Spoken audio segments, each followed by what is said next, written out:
തമിഴ്നാട്ടിൽ കേവല ഭൂരിപക്ഷത്തിനായി ശ്രമം തുടരുകയാണ്. ടി.വി.കെ നിയുക്ത എം.എൽ.എമാരുടെ യോഗം പനയൂരിലെ പാർട്ടി ആസ്ഥാനത്ത് ചേരുകയാണ്. പിന്തുണയിൽ തീരുമാനമെടുക്കാൻ CPIM, CPI സംസ്ഥാന നേതൃയോഗങ്ങളും തുടരുകയാണ്. വിടുതലൈ സിരുത്തൈകൾ കക്ഷിയുടെ യോഗം വൈകിട്ട് 5 മണിക്ക് ചേരും. ടി.വി.കെയെ സർക്കാർ രൂപീകരിക്കാൻ ക്ഷണിക്കണമെന്ന് DMK ആവശ്യപ്പെട്ടു.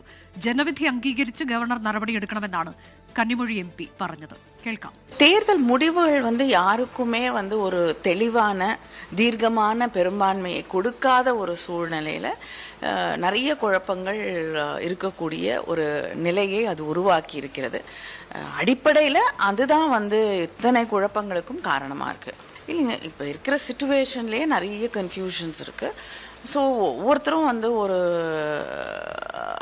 இதற்கான விளக்கங்கள், எதிர்மறை கருத்துக்கள், அதை ஏற்றுக்கொள்ளக்கூடிய கருத்துக்களை எல்லாம் சொல்லிகிட்டு இருக்கக்கூடிய சூழலில் எங்களோட நிலைப்பாடு ஆளுநரே வேண்டாம் அப்படிங்கிற நிலைப்பாட்டிலேருந்து திராவிட முன்னேற்றக் கழகம் எந்த காலத்திலையும் தன்னை மாற்றிக்கொள்ளவில்லை.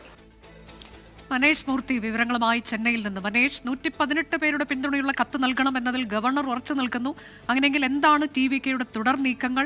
ഇപ്പോൾ ജനാധിപത്യത്തെ അട്ടിമറിക്കാനുള്ള നീക്കങ്ങൾ നടക്കുന്നു എന്ന് ഗവർണർക്കെതിരെ വിമർശനം കഴിഞ്ഞ ദിവസങ്ങൾ മുതൽ അത് ഇന്നും തുടരുകയാണല്ലോ.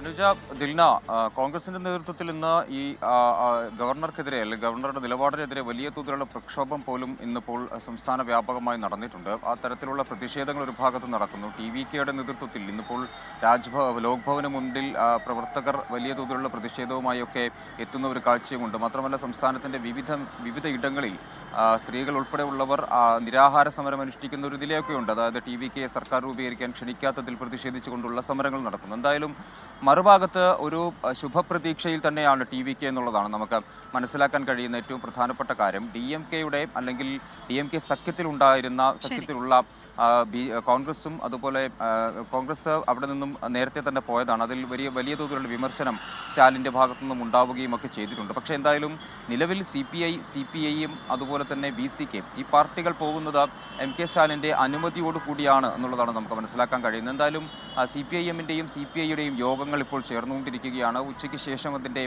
ഒരു തീരുമാനമുണ്ടാകും. 5 മണിയോട് കൂടി അല്ലെങ്കിൽ 6 മണിയോട് കൂടി ഇരു പാർട്ടികളുടെയും ഒരു തീരുമാനമുണ്ടാകും. അതിനുശേഷമായിരിക്കും വിടുതലൈ സിരുത്തൈകൾ കക്ഷിയുടെ ഒരു തീരുമാനം പുറത്തു വരിക. ഇന്ന് വൈകുന്നേരം അവരുടെ യോഗവും നടക്കുന്നുണ്ട്. അതായത് ഇടതു പാർട്ടികൾ എന്ത് തീരുമാനിക്കുന്നു അതിനനുസരിച്ചായിരിക്കും തങ്ങളുടെ തീരുമാനം എന്നുള്ളതാണ് BCK പറയുന്നത്. എന്തായാലും ഇന്ന് വൈകിട്ടോടു കൂടിയോ അല്ലെങ്കിൽ നാളെയോട് കൂടിയോ കൃത്യമായ ഒരു ധാരണ ഇക്കാര്യത്തിൽ ഉണ്ടാകുമെന്നാണ് മനസ്സിലാക്കാൻ കഴിയുന്നത്.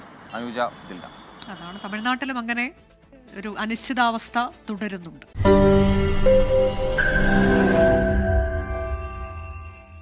ലോകത്തെവിടെയായാലും ഏത് സമയത്തും 24 വാർത്തകളും ഓഗ്മെന്റഡ് റിയാലിറ്റി പാക്കേജുകളും എക്സ്പ്ലെയിനറുകളും വിശദമായി കാണാൻ ഞങ്ങളുടെ YouTube ചാനൽ നിങ്ങൾക്ക് സബ്സ്ക്രൈബ് ചെയ്യാം.